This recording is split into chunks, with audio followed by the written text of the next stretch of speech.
phát chu gin cha sang in hung char zalin bon chawin sun pha na hopa ma ka holim ding ni le hin ka o zo he na theo de sa jin a phat sa ki sei thiang zo hi aboin ka ki pa in tu jing kan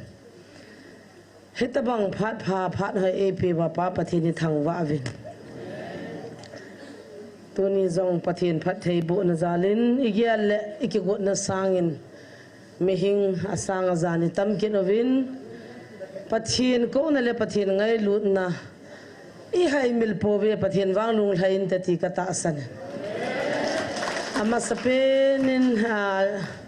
gam thata ta sapar mai na lole Delhi Bangalore lole Hyderabad azo ahong ki report ho cho agam chu abon in kan mel chi zo pona tamin mun chom cha gam chom cha hung khoma tuni thagaw mai ti khom na le pathin ni nam piu a ho pi na athu changai khom dinga hung ho zo se amuna nam ho le akhune ho ti taute I ho zo se ni ngai lu naw I lim naw che bai na bolu te mi tamata hungai bin mi male na ki he zo poin kon kha chong thun na kapuma hung thung jong amin akipa the da na ji chu lam gam thata ta Delhi an jot pawa Mizoram an jot pawa ban le lai hung thung tu yin ka hung thung loi jan la hung thung loi ki hona jong jin tampi ka nei bin hitia chu pathin ei vil na deu hi amuna enam mi ten a hindala lai muni anjut lain amuna nam ho hi mi wang phai hi bin kacha te ko ma ka sein tunin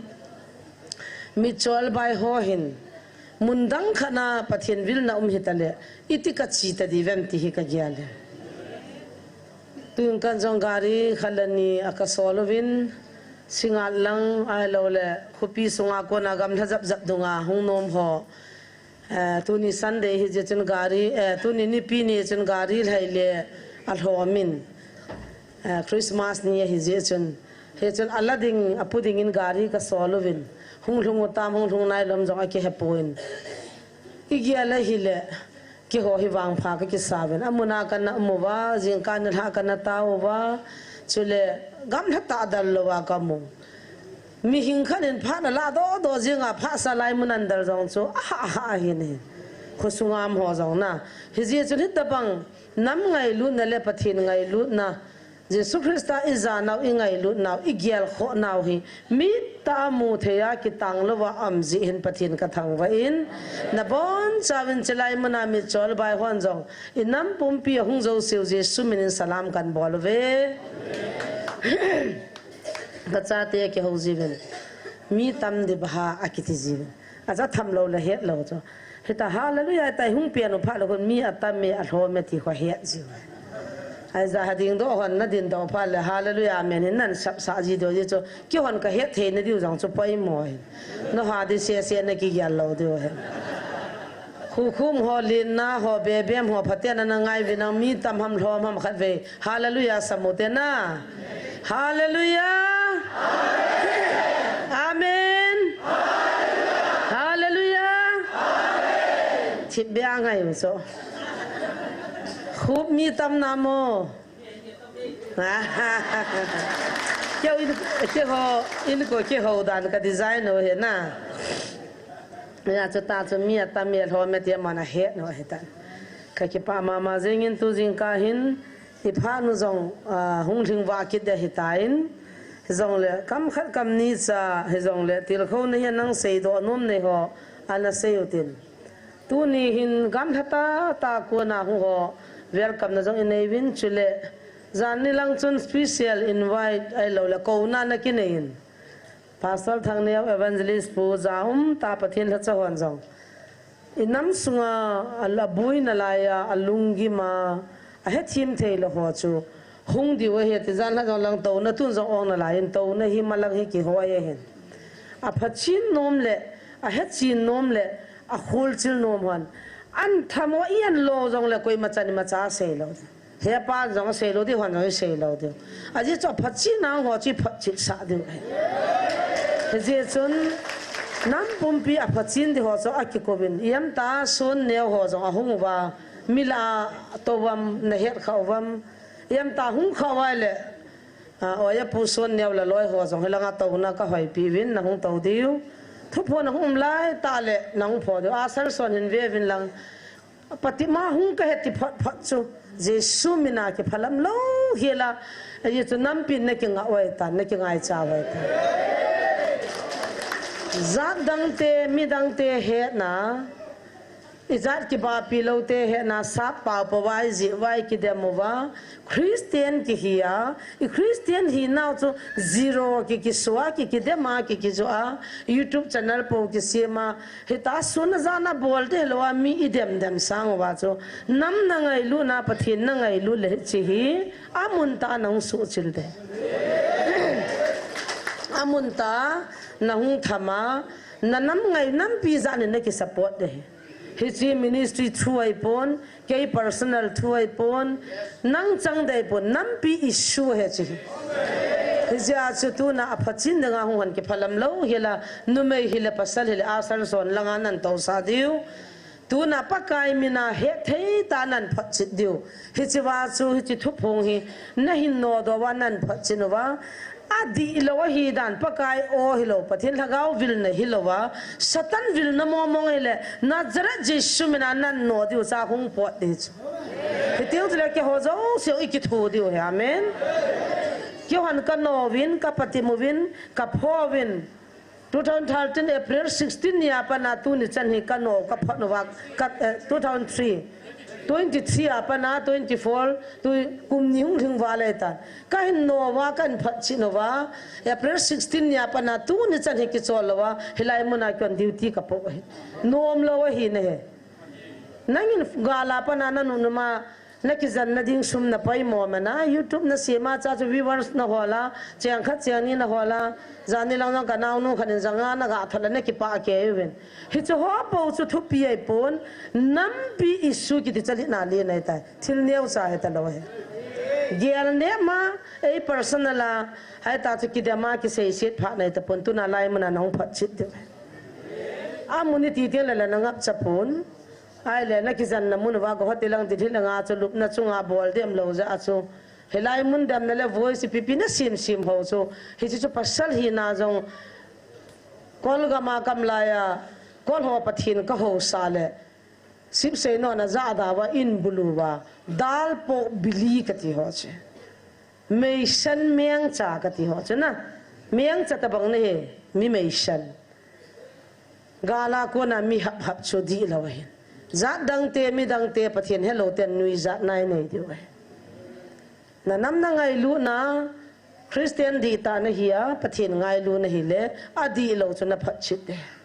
kyong tu nya he ke personal la he ta ei ki ho na banga tham ding hilang kha ja sang sang ki boi de ta chu nam pi a dinga pakai nei na ko ya la ya e bunu chu pathinin I hung vila a ho pi na ka za za chu jesu mina ka panai bo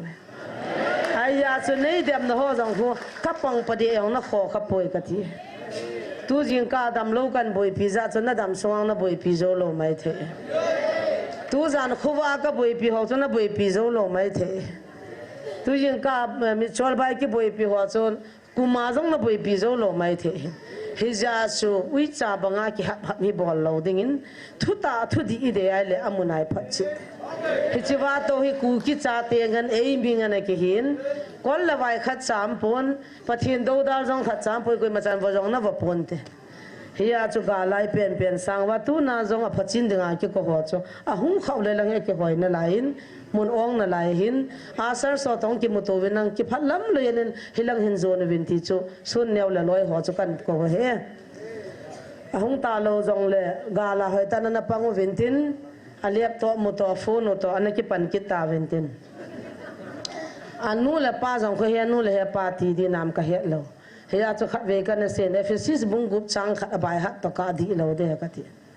cha ti ho pa kai zalin na nu na pa ti pa he I bon cha bai ha na le ki ne mi hing angol pi ni zo anu pa chu he nu he pa ti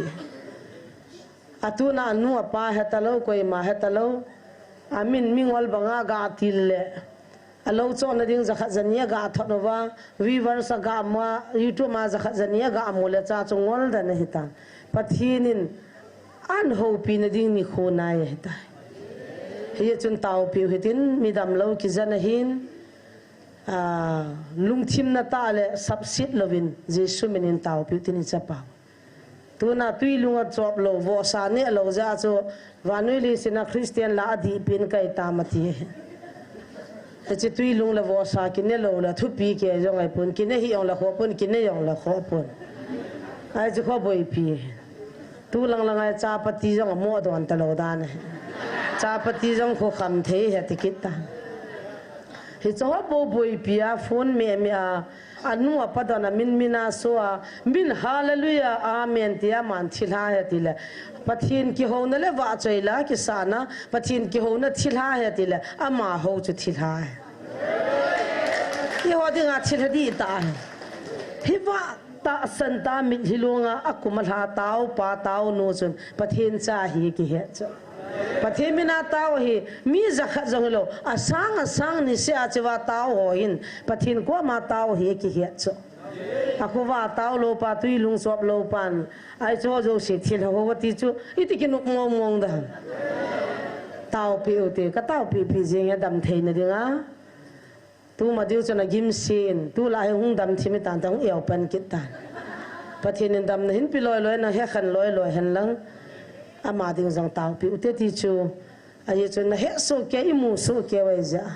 zania lai muna thupun ngai da aki ko jong so video an sim kinen he thanglen se acha pa ba sa chu chin khola ma to la to ading la ding hi chuwa tong kho mo hi to la to din la din hilo pe chu pa te se nga gol hak iza amuna he agi ida asuna jana second khajong ki khelwa pathin na ka to khom koi nu ham ha ki sei pha ki thola kapun thae ta ki tu we जोश दे हली तो इन कोई जी लकी के मुरो अजी तला लुखा ता नंग के उमलवा कि ngai luta pathin na ki tong khoma kinne khom ki don khom ki gi khom na vet nom la ka som ho heli mung ke kap do ti ka gi vom hung ve kot phung la anu kha kha kot phung chang ka bon wa kalup jiwa ka ha khuwa ova ka taw khuwa ova anup dan jan la jong no mong he cho ho chu nangin namang jong mat phata pun na tin he cho ho chu mi dam nan sei som cho ka na lo de da ki dam min nang in la hin ki ju loi la sana pha he je tui long na chop lo ja jong cho iron wat hi mai thein na tin ipi hi jong le a ki ko ho chung chang kan sei chul da na ma special a ki ko je a chuna he chu hin tin tu ni hin akit na a hi chiwa iso pi pau atol hapa adam pa so na mo so keve he o isia ho bu upa ka hin kalung chima ka hin dem chu helachun atan jong ka demetis chi lo ting chlai mana kho ipi hita ha hung chi le azo le lai mana ho thuta angan hung pon le ho bu ho langai ho hi azo ki de ti hi chi lung thim chu ka pan sa na ya ti chula yang sit na khat le lung thim sit na khat le a chin kholam ta bang chu ki hi le ti lung gyal ka nei ve ti a je chun lo wa jong ka kun khom pi ho ko ma nang ka hindamin ina jong ka hindamin nang dem na ding la nang do na ding chu ka hol lai ta hin lowa ka chile I hung ki mu ne ti cho sampi ya lo pa ma chu kul hi di cho an mu pha na an mu hi di ya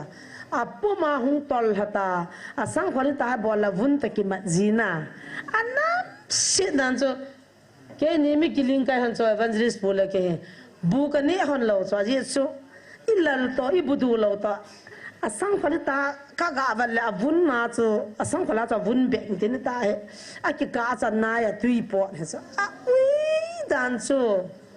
he cha hing nam ui khuna ni thum ta kai na be lo fix kala do na ka kinui lo ya evangelist puri de cho achila ka sena ga lo ham ka he lo ha he cho ka kya yi so bi pa cho ka ki da han lo na nam cho hat wa ai le tu nai pi tin hunga e pi tam ka ti le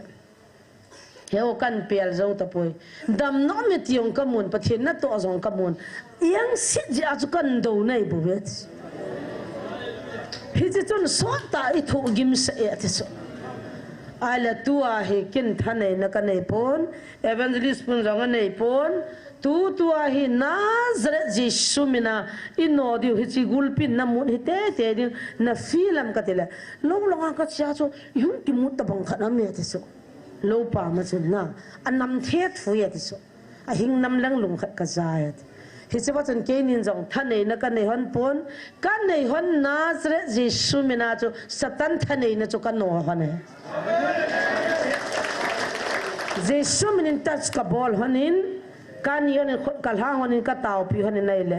ama cha pe ta chun hi chi a fil ta na kiang ho chong cha theita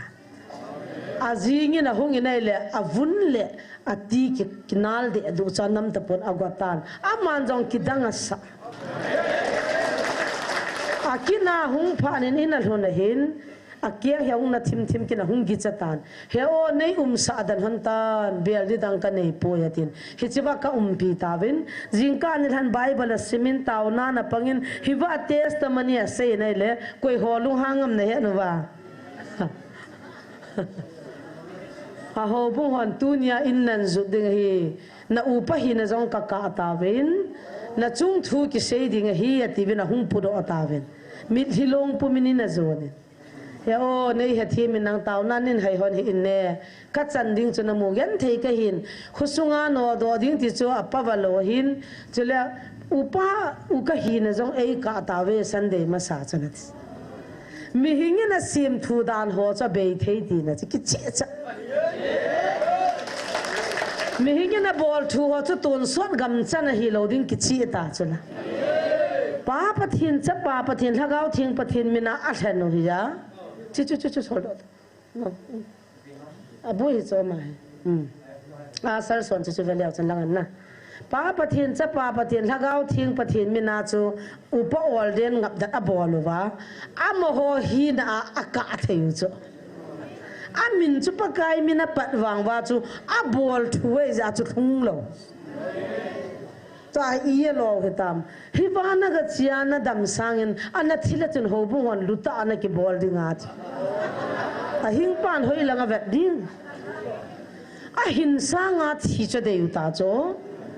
pona nam dana mi adam do pa na hin khong ki le ki ta ati ma angai ngai ti hung do ta a ki pa dana zia cha ta ki koya mi kap kap ma ai chi chu ko hwana ma wa ma hobu hwana ma nakali wal chana pakai thutan vai hom dem na amma ochu hichiwa hung adam sang chun hichiwa testimony sei sang chun thitale athis hichi chu koi ho lungel ham dile lam kai lupo khatlani lungel ka phama ki khil khantin ka lo hi be khantin kal lon kil ho ki pilal khante ativa buyu abona ka he so ke gari lon kil ho hi bui khante service on min sang som thum sang som li lo lo wa Sunday ni le ne tai kyo bible chang khadi sim la pathin sang a dan hoi chi pi le min sang som thum sang som li ki sang chu a ki ka tha le pi ni at ding bui ta tu nai hol lo jong sang po vin koi man jong itung po vin kum som thum la kum thum ka hin na pum pi ka pi doin pakai na ka tongin ka zum khapoi halani an jong ka ngol khapoi ka dei den jong ka kivanin ka dei jong ka nei Jesu ho sat na he ka se ji gen sponsor jong he pa thang khumang sang khat ni yo sin pa thang khumang na he de hoi lai ta mam na ko new lam blen na ana dong leo cha hi ji chulai mi som li walin sang khat chu ka ne we na ta san wa ya gi chau ta cho chi wa hin na ho zo se hin Sunday ni se la jing ka se len ahung zo se mi asang a hung ki khom che ho hin ke hi za khat pi yong le ho dai tai ativa kurul thuma nei tai jong an ti kho chu ipi kita mau bahap ta dolan sahabat itu cina kalung cima juga gak agel lega kipa so aji cuman amma adam lauza ko kidney boye za ko si zakat zani za thomat aji laya iman ho ka hoidem ho hilai mun do ho kon zakat zani thot jiu so hilai mun an dem ji azang ko kipa na da la yong suma thot so kanau te khanin hena sa sa chala ka bola phung si so lo to thango ta ki chiang khat kanau khat zanga ka ga thona na dam nam ka ga te che hewa ki chom le ba ki pa dan dan chat ai cho ho la he te cho lung thi ma bol ba suma that cho ai chi zanga de na chu evangelist chin khulam thil ha ata kai ta ka ki he kha pi jong lo am dan chu kai pi jong lo sung ping jong ke lo I khuti ho ko I pi ma ai de adam lo ki tau pi ho amma thil ki man ho amma adam ho amma tibu kim lo ki boy pi ho amma pathiani ni na mo vil jong amma aki a khuti le thil khatum chu amma thele chun tau na ki mang pathian thu dei lo ki ti chu pi ai ta chi chu hi chu aman kho ya lo wanga lucifer nung zui chu aki he do lo chu me hichwa ki sugim ho ki man ho kaw doi khat la ni khun so new nang ma ma ta support na ga bolo le ai alo jong khon ni man dinam ka he ke la dam mo ho ka boi phi kalung si cho ama pi khu ta ho ki saboi jing hoi lam khanai gol hang ho khanin aga don but na ko bible thua phatata hil chin na ne noi si ta na ho pu ai sam ko thil no chin khulam nung zu ya ti to mang cha ta yong khuni pi pai se khon hi tam a mang cha jong mi pathin thu di ta na ki se pya na ki pha na ki je ma tu na lam di ta thu di ta mu pha na pathin na ki tu cha thagau di lo ho thu phu na na bol chu la I wo thu phu ta bang bang na bol wa ka pati ma ka chia ka ko wa hoi ta ta pung khin ta patit na ka ne ya ka zo pha na nga o chula jesu a ko nei lo le ti junu patip tang koi man patip lo zui ga muta chu a za thingu ta chu a chi thu phun ngai ka ve na nu me chapang nu satan na to in na nga ri jesu na 11 chanang ki phong de I ki tham to ding nang na pan ding a hat thui man jesu na tat ska bolu le thuta thil da ngai poi nu chin khulam nang ta bang ka hi no min ka min than no min sumjang ta bang chu ka bol nom ja acting ka bol nei ngai da min nei tham hi na sa e satan ka hi ve hisiwa chu tunia an he khan lo pa chon ata san na ke che cha pathin in swam ko la ko talan ve kan je la pi ho chu hita zakha ki tila ki sei khilin tin hichan ge a chu pathin phathe bo na changa he pathin hacha pu yang chu anu numa za mo main ho hon cho a ki chiang ta bang banga khoi ho hon kanau te hin a pin na nu bangai gel wa ka kiang he tu liwa taw nei ki man sa ji ka ngai lun ka lung si the hi cho he khan the lo na lai tu nia pathin min panal hacha ki gela na tonga ew na lai hon innam hi ti damma I ti di hom ti gel phat zo hetai ka tis ki khol phat zo hetai tu na chiwa sanga hung to ho hi khulanga kwa bon che ke ma gela thilhan gel chu di lo iti ki no mo ma min anu isha me zo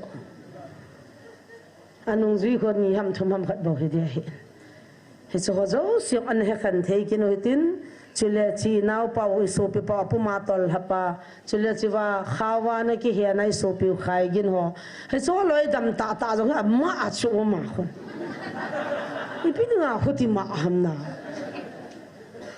kena kan la khu zaw ngam ham anna ho da mama ala subui la zaw ti ne hi cho ami dam ki ma mi ki taw pi ki ma thilha ki ti cho a subui la zaw ngam ham ta jong ka gi ala hi cho jong hi hoi tan na gyal phakin tin nam wa dingin chule mi hing tu na le kha za in ta no vinin si mo vin more evangelist puzong pi ha pastor pana ahunga ren yam phan lung lo lai ama jong chu awang phai tai kin kana sei chu ka ki sei phan nei pon lai hung zau vin tin ka hung ru na hin reng kai langa hun kom min nei le presbyterian na pa te ho zan hamin sabialan da movin I to khom de wa hi ahung ti bin pa khai lam holoi I hung ti movin hi chiba tun kin pi ka sem he pa kapin thania ka gial ha chi pi ham ti le pathin na hi dan nu ya to di hilovin azadi free ta ka to nom ja tu ni chana hi kin ka changa missionary ka changa kal song ka hi in koi ma cha ki chop sa lowa ka ngol dong la ka ngol ka ni ala ka ne dung jan na tong ka hin tunin yo presbyterian na chun nei som leo chun na thu thu wa nei kai diu no ho thu zo ka ngai ding pathin thu ra sam de ka tin ka dan it is also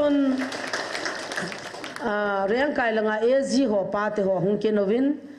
ke ho la evangelist sin tong in ne tin hung tim ki novin kin he pa te ho ka lo chu sang som thum ha ki pan de hin phana ma ti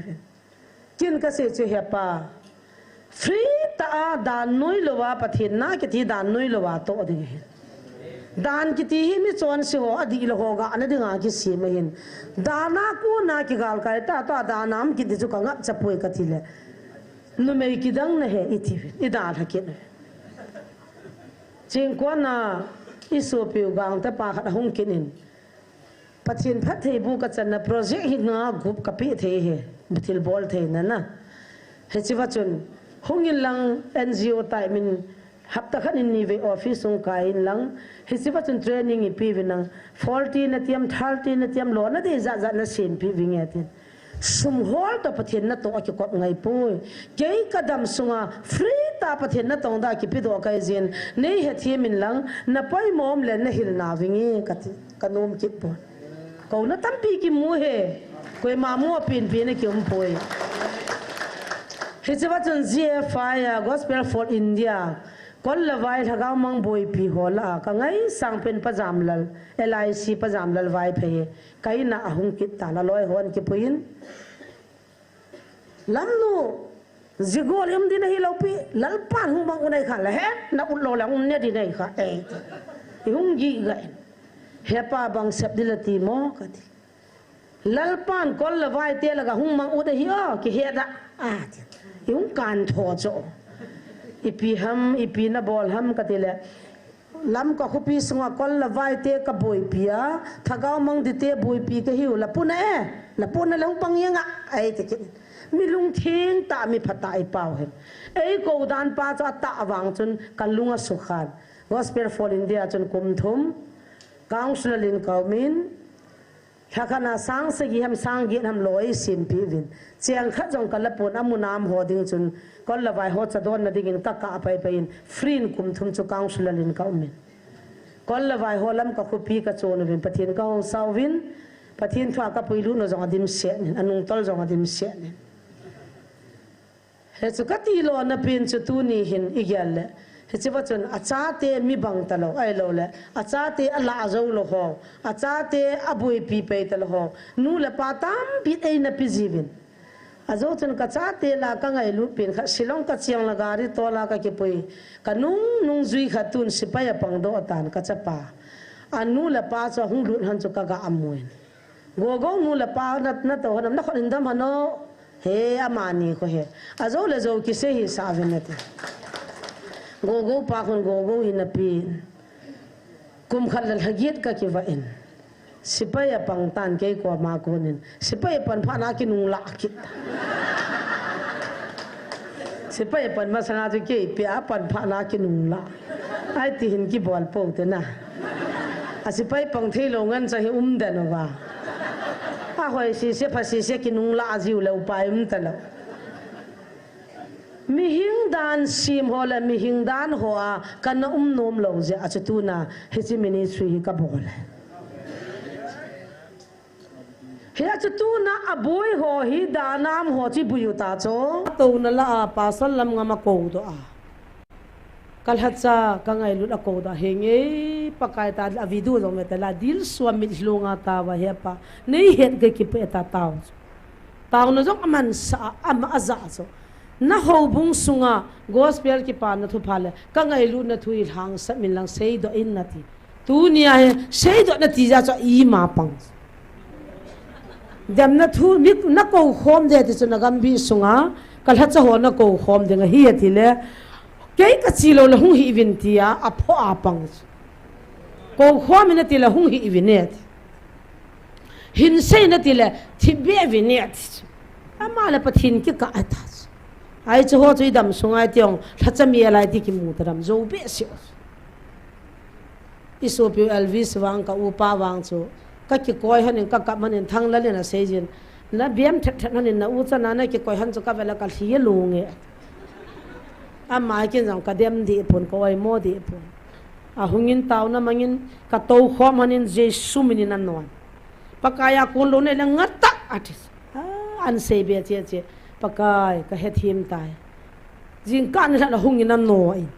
taw na mangin thu phun cha noi ta pakaya kun lo nei le mangin lang pakaya kun hi le nei zovin ta taw na ne ka to khom han che ta jing kan hungin ei ko in alo thei lawai tai ECN piwa kala ei chop mo hin kem kursiat ka bol na di tam piamin hi chu ho chun na bol lo dei tai chiwa ko na mela ki mui 80 win no mo sa hi win boy ke hilanga jingkan ha ne la cha lam pang zo boy pi tang ka te mi pakhat ka hi in athi akilia ta ne hi chana ma ya dam ding dan jong ka he them thei pon ama chung thu hi seisin ne dam pa hai ta mu chil cha ma chin a zo se le pathin in hen tin a ta se le pathin in henan video record jang bo nam he ka taw naw thil zo si uma hi hiya chu tu ni in le sit dan sim thu ho le kha ki su ho paka jin hi ti na se ye tu na pa na nam pi taw na chi te hi wina ti lo pius doctor pana se banga chu KBC KCC na ki gel to chanin I ho dan to ki tu pui am ho dan sim chu Jesus sim hi lo pia tu nang hoi dan in na kan lo ha mi za lai lai na hungu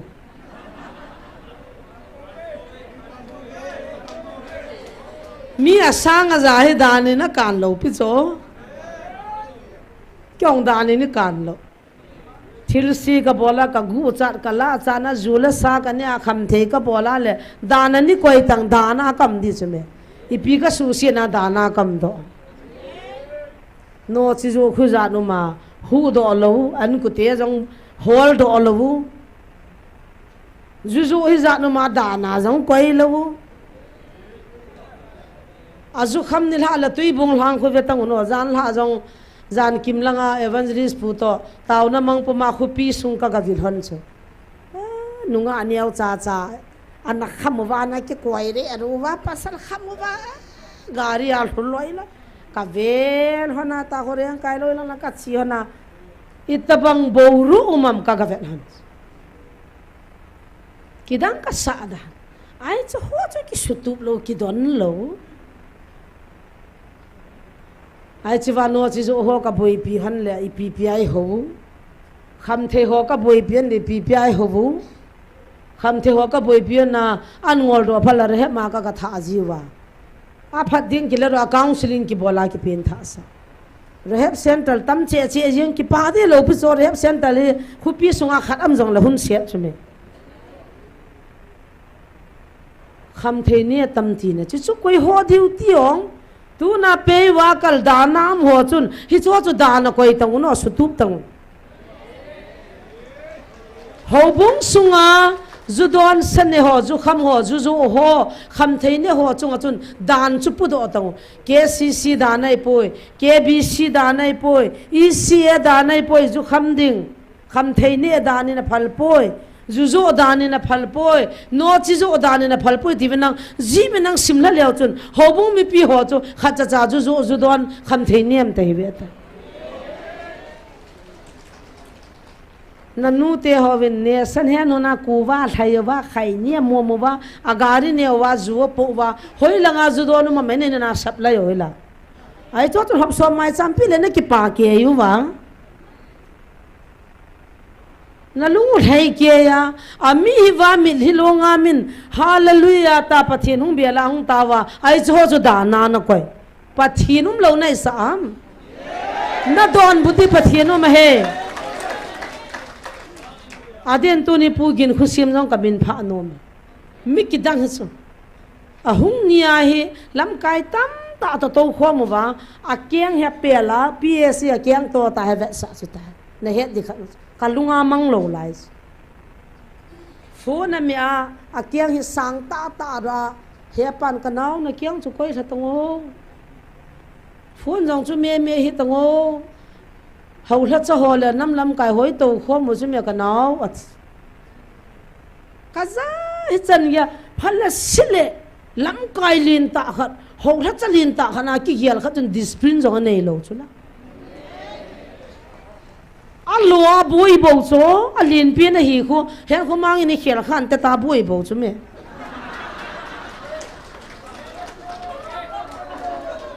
cái việc to hana khát ban giá mà chặt chim vậy mà hậu bung khả năng mình vàng cho nuôi khom hẳn lâu hi cái phật gì lâu cho cái vẹt kế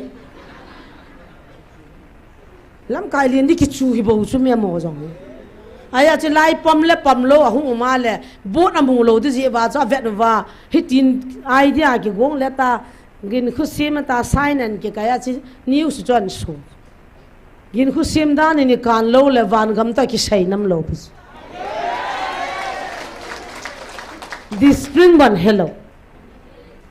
to zan jong hello pe chula kanu imacha kam mulo ta chu chinya phana kam si kam ho la chan lu boi le hi chiwa chu pathin cha hi na chu di han nang di te yong la su la ngai akwa ma to zo si vet tan the chu hi ngai chu i sia lin pin pa chu ga anung to wa akyang jong tol pha be se lo cha kyang ta bola ps mai lang ta cha kyang ta le da le he pa ding ami he pa discipline nei ta to chu ha sa cho lam kai zo si chun min za na pi wa koi ma cha chat ngam lo ai ta he to a ma chun phone a mi a kyang a pe le le a za hung ding do a iswa zantra mantra doinan dab doi kin jong ka ga su ji thos kong dim se na doi ka la do ho no chu ka dob lu na hi chi ho hi ho la cho ni bol di we kiến rằng khai về các gã sự gì thôi cho cái na ít khát gì thôi viên tiền là ta tôi ta thì biết xây điên đàn nuôi anh là tầng hồ cái tí chú hilai hagao anh bộ na hình lâu đấy Reverend là tí bảo hàng không mang hung đỉnh đó cái na cây vàng hagao mang đến tao pong cái thế à tí chú na pa na mi lo ham he pa na witness lam kai liền ngan chang hagao mang dingin tao pong kate hagao mang kiti le me thei tiang hul hagao mang khome gam sunga le kha ka the ding hagao mang dinga tao lo de ka ti de an thia ta bi chu an thia chu koi chen de simam ti le akipa pi mi ti le hilai mun thu la ho chu na ki pa pi wa ada ho chu nom lo he pan ko naw hoi lang ni koi pastor nai za min pathinin hagao mang dingin ta win atia nam chu ki hon boi pi na win ka te hagao mang hon na hon boi pi win ne tile ka no me hagao mang dingin ki ta pon te ta ki to ta zo ka vele alim ta chun ka vela ka pu na dan zo alu jang chu khot ki koi na ki taw pi la ka lungam chu thishan phul ta na e hoi moi nu pai pe ta di la pum du ma du pha chu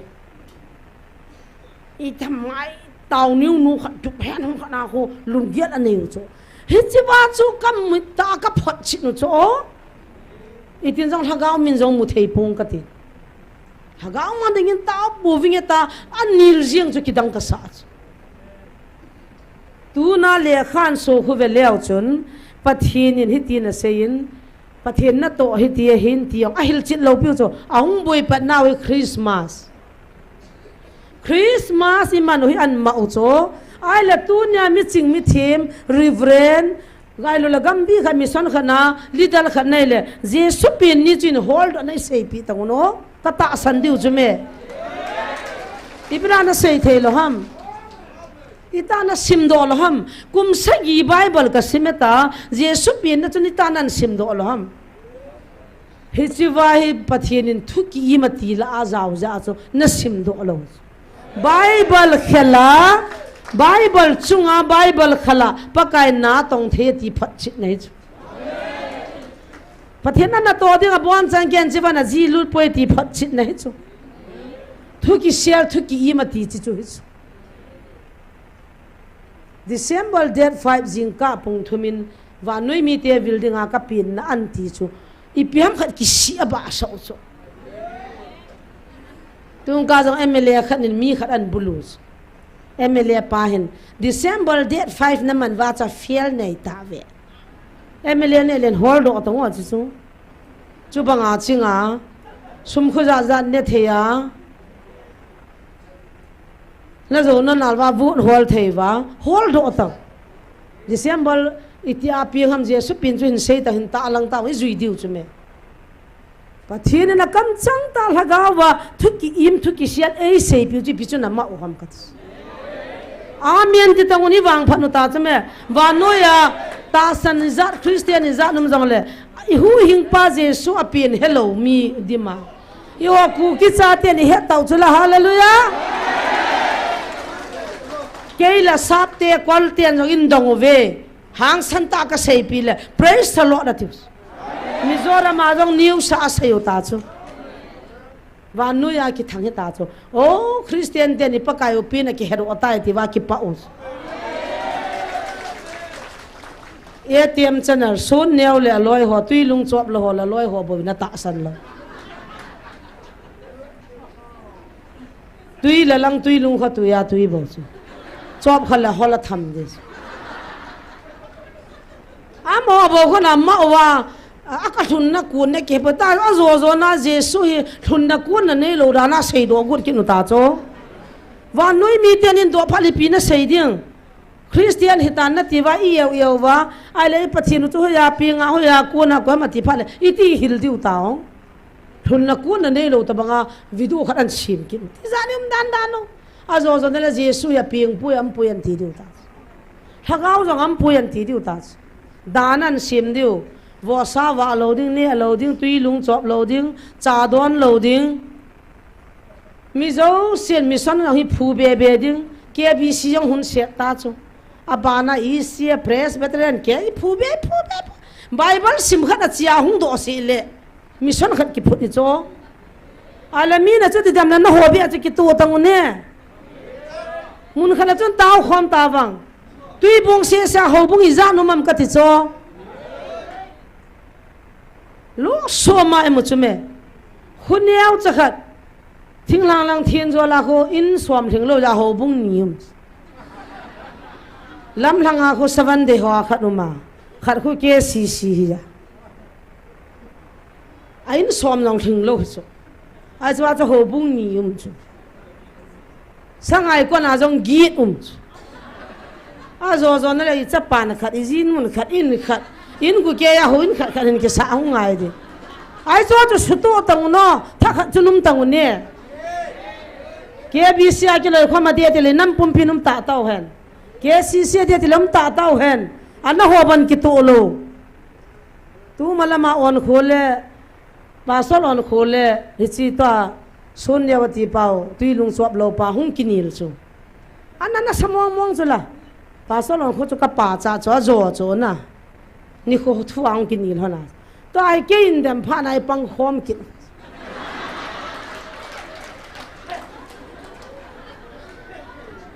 pasal lam ngam ho loi hin sang khol chu la kang ki a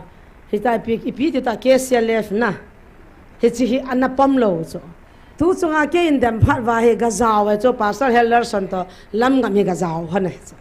amane ho ke self ti ho la ho zaw hon sang khol kang sang khol chu la chu ke si sin dana ki phal lo cho a khu tila dana koi di chu la mani khu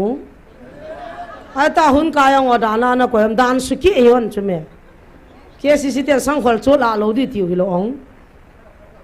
ita mani na pho lo bu lam lien dunga dinga gun pang dunga ga tau ho chu iti dana lei tul pathin to lam lien gun pang dunga mi he ne na ga tawa sang khol kang ga kya chu thupi nei so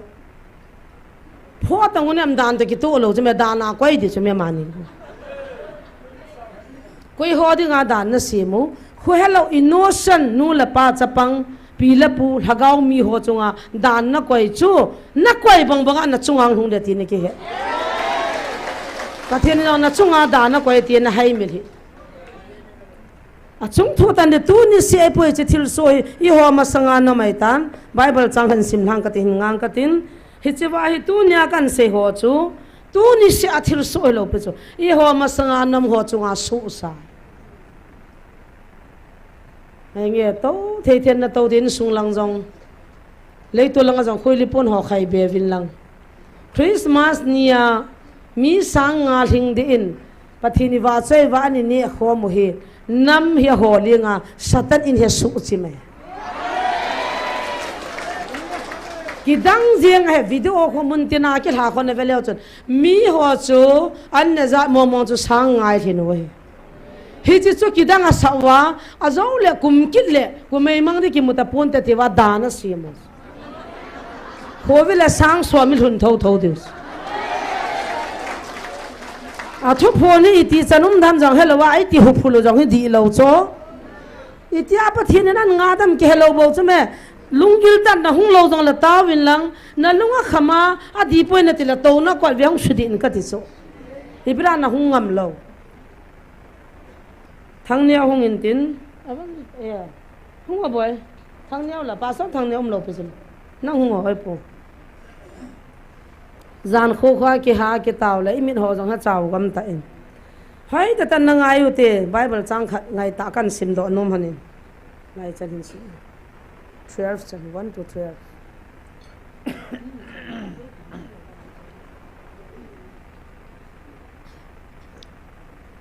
X bungli sol chate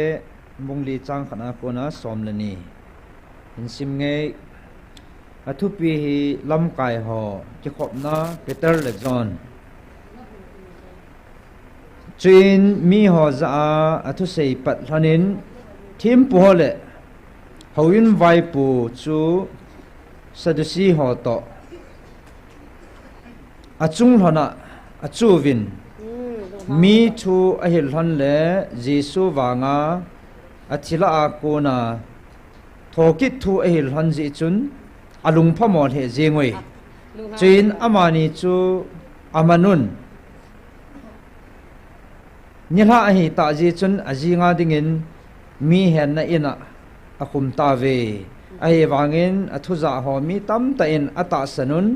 chule ami za chu sanga jen he ve chin ahi ti na hi ajingin awai po cheng siu to au po cheng siu chule dan thu sun ho Jerusalema ati khomun chule hia chun Anas thimpu chungnung to Caiaphas hi John hi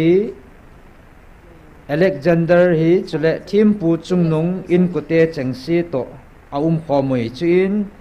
alai lunguwa amani su atungun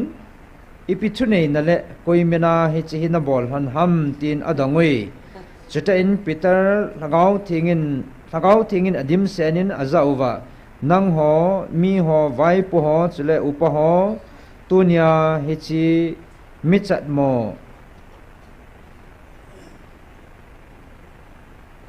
phatna ki bol thua hichi pa ipia iti ki bol dam hela hitam tia ei ke donga ahi ta hele nabon chawin ki het chiun chule Israel mi zo sen hechi hen nang hon thing pela na khat beu Nazareth Jesu Christa pathinin athiola ko na akai tho chu ama mina chu ama hi na ngowa dama dinga ahitai nang ho in sahon na dei mowa na payu sung aninga api pina panga chu ama hi ahi chule koima danga hu hingna ampui izina mitile vanuya mihimla hu hingna ium na ding wa kipia mindang amindang in a poyati Amen. Thank you. Praise the Lord. Hallelujah. Adi be se na hoi ta na sim phan na in na thun phan le na tha pang de he lam kai ho ki khop na pital le zon a this hichiwa pathin nung zui pital le zon hin khwa so do chwe win mi ho za athu sei pen thonin ki khop na ina Jesu hi juda gol hang hi pathin ai poi ta pang ho chun pital le zon he do cho aje chu pathin ki ti chu mi hinga hung thei lo ding a hi a mai mi hinga hi thei poi ping jang hung ping lo de ti wa hi chi upa ho sadu so farasi soi pangu cho Jesu hi pathin ai poi ta sei lap na ding a bui ui chamoi zon le pital hin Jesu chu pathin he ati hon kinil bo tam na ki boinam ta chu chelai mona chu hi chelai ta chu ipiham mi nawa deng dung we na num he na pathin thwa ki hole ma hen jun tha na langa khona min langa zonga min hilanga to ho ding lang khona min lai wa deng dung bol po tin na nge je chu pathin thu til kho nei nei wi pathin thu hinga hin jaw tin hilanga jun so ho ding langa jun bu amen nu mai ho ding in langa hen langa malanga tong si seding in langa jun tha na min hilanga sai na tong si seding noi langa chana min hilanga to ho ding in lang khom me ane heu te na le langa khon ol cha cha na ninga ana chiu tin hichiwa pathin thu cham cha anangai khom te pital le zon in athu le agim na hichi phat lai ta e tu nai ho ta bang banga bu yu ti ne yo hin ka pati min ka hemong mongin ei simpa Nazareth Jesu ka pathin chun ku kinami te ei vilo he ka hung de ti na hungin satan ho hen tamin thil ho a hen tamin a eng bolin pathinin galum ding am ho ma ma hung ki sei do sain tunin gal jong amin pathinin hagawin ei vilati chu tu na mi asang ni phat chi chu upa ho lam kai ho good ho tis ama ho hin tu nya chinam mi te hung vili pathe nai poi tu na chilai hung i pathe nai poi tu nai hung vilo hi thilha he ko puru he shiva he ti hi chi thu long zat ve ki se hitam tui lung chop lo pa khona velin an se yin eta khu ti her khan mo ham April 16 nia cho vantil gilo te ni hi pathenin a el kale ma hen hona galum ding thuong sei do sa gal ka bol di wa hitai nana mo sumang ding ka ke gutawe nana mo sumang na dinga galvon na chu na sei pi winge ki ho ko he ku kite hi pungka ni sunga na ho bungo na nam mi te hop thuma hop ni ka su mang diu hoin jong jan ni ra som nga wal ki hal hading hi chi de nga chu na mel ma diu wa za lin khat ka za diu he na nam mi te sei pi loi honi ni ti hon chula tu na aki hian hi thilha kai hone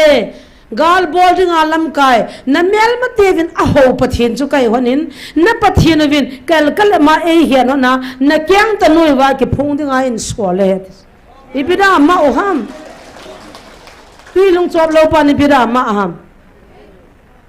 ipilai ta cho ma aham ibida chilha e ti oham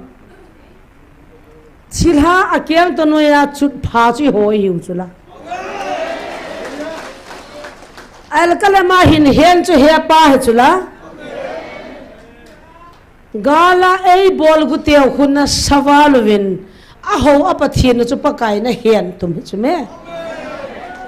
a hen lo lanum na sa tu na la chana ki jana ne eu du ham tu na kal lon na ki pi the lo ri ta chu gal sunga na boyu ta chu pastor kha jang singa langa sum thu ma na chi ka ga ri sim na ding sum ni pi vin ne gala min suma ke mutapoi te wa boi ga moni ade nei lo ta kyo ba an ka ngol wa ka taw koi ma chako ma sum ka thum lo oi ma chako ma kan thum kha awam nu te na chang mai na kolbu na se apum khat nin choi pi ho ka ni au chula na wa zo si jalin pathin ka thang ba gal pi dinga hitai ki kingo win ke ho nagal mi tian a ho dinga a pathin a ho ka hi win thanei lo bangle I ma chalo bangin na ang sungwa I ki he ni hung ki kai lu ne happy happy nei thani na ti chula ibira na chuti her khan mo lom ham gal man cha chin kong panga than mol neu cha khan min chila ya chun nagal mi teu in khanamin adim shenin bama me ni po khama hetis ti sian pa he un heo aging hi lo ham hung po na lam ai na ka acho ni zat po am zan khole jing ka khat pu hu chu bam chi wang se hi ta chu ai le hilaya silmat lui ko ma pharmacy khat na khun mei thala dip se na ki ko ya ti chu lam ka khu pi chai na kham hi chi wa chu koi pa to wa ko ham chu ka hedi pon pharmacy khat min ama chu nam thing noi mi he ti ai wanga pharmacy bolain hi chi ba kon mei thal man tam ngan chang room khat di mina ki ko ya ti chu la ai le noi langa pi tiuta zo viang langa wer sunga in khana dam do in zonga ki simin hospital a naman chau mang jong chu chi ba khona mi ati doctor pan he nam ipi mang ham chi chu hitas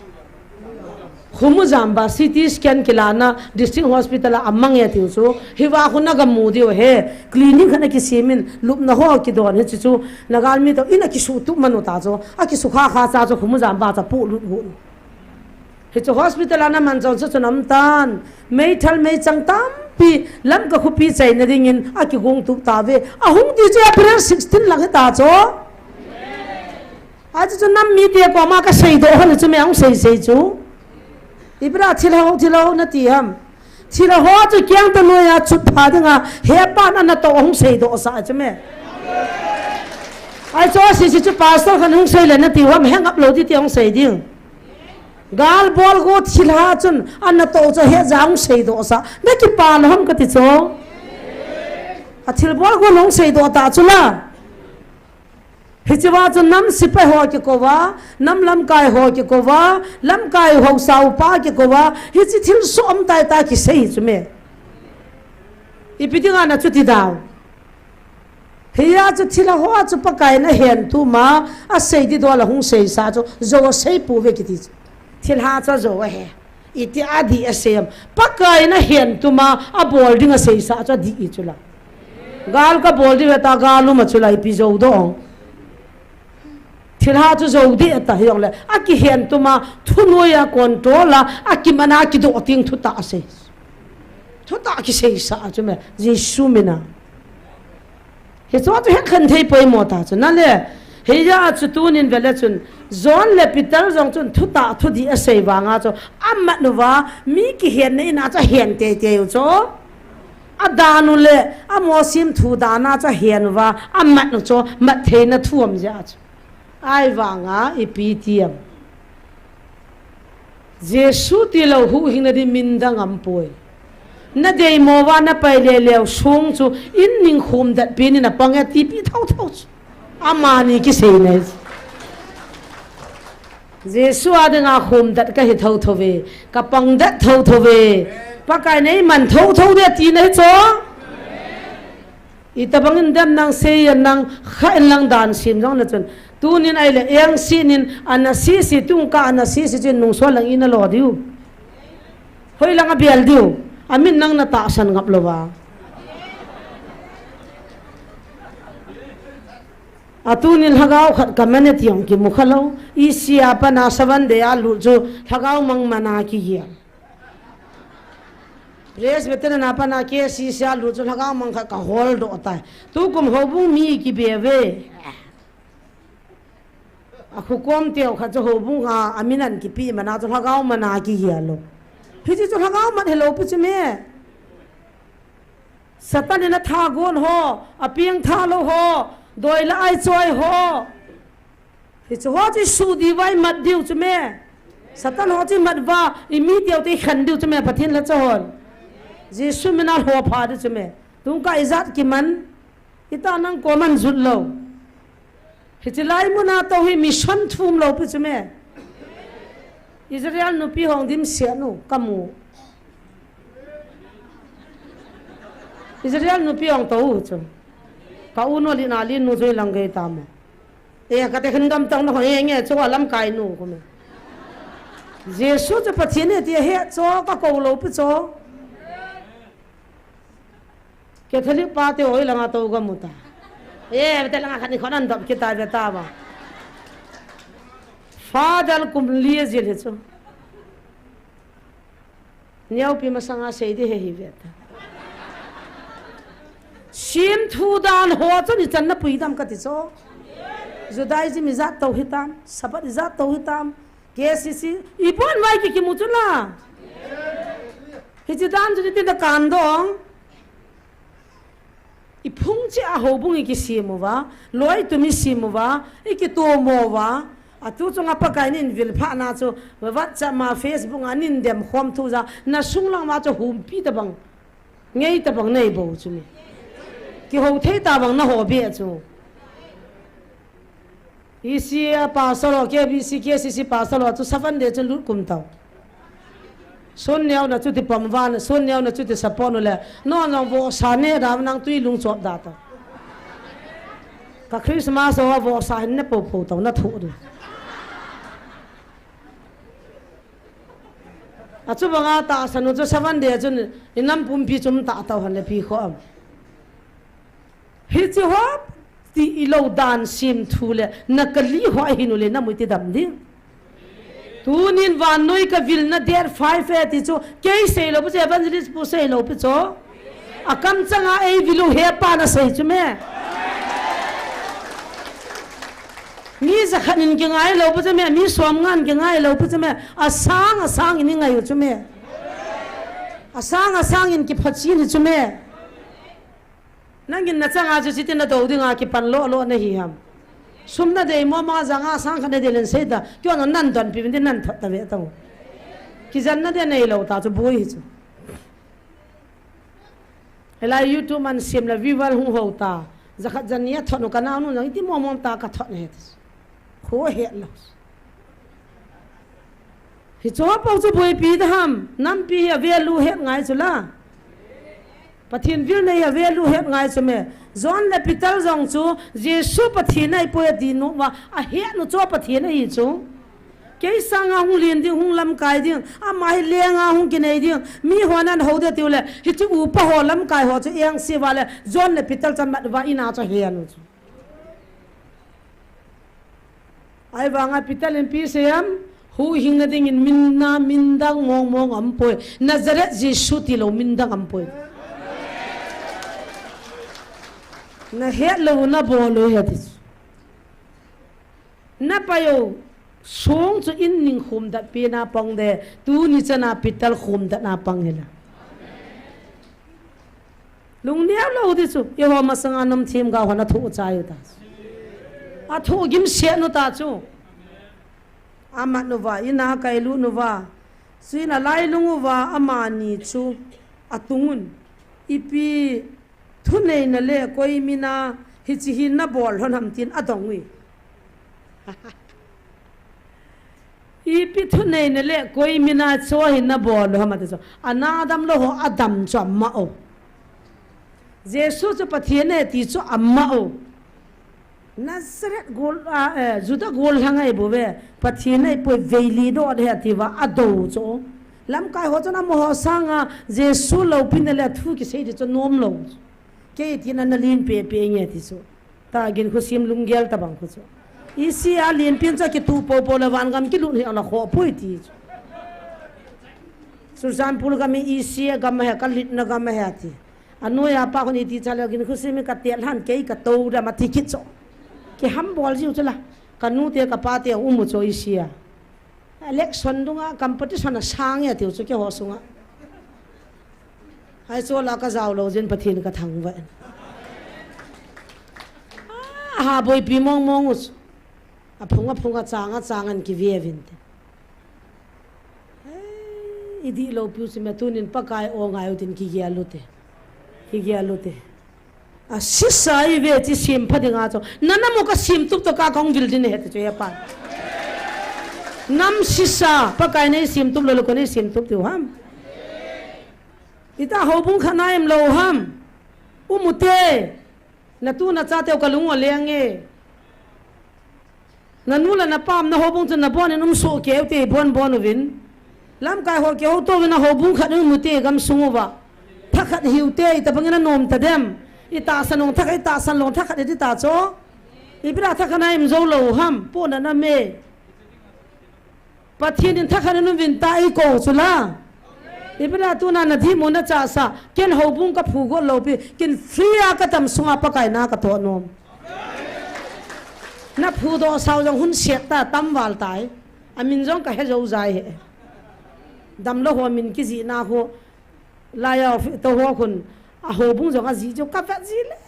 I pi tam dim la ji a phunga hobung ne u ta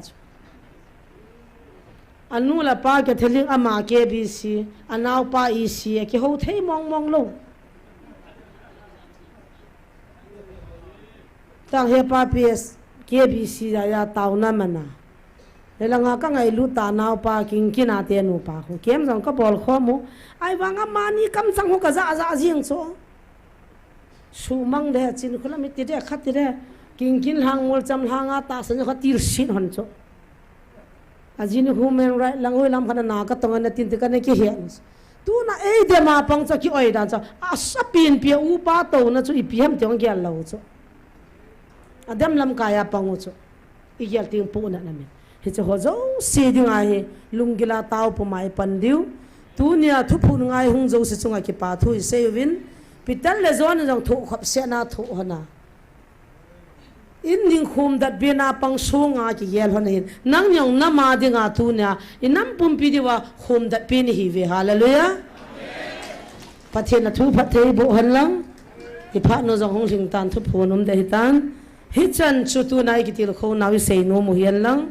sel kher sei walam le pathe nin e ngai da man I sei kha ho pathe bo pi vin tin ki pam mong e na taw na cham cha ga ne te dinge pakai ka ki pa uve ka phan ho da ma ka chai the ta ji bin nang ka thang vai lo pi na hung changin lang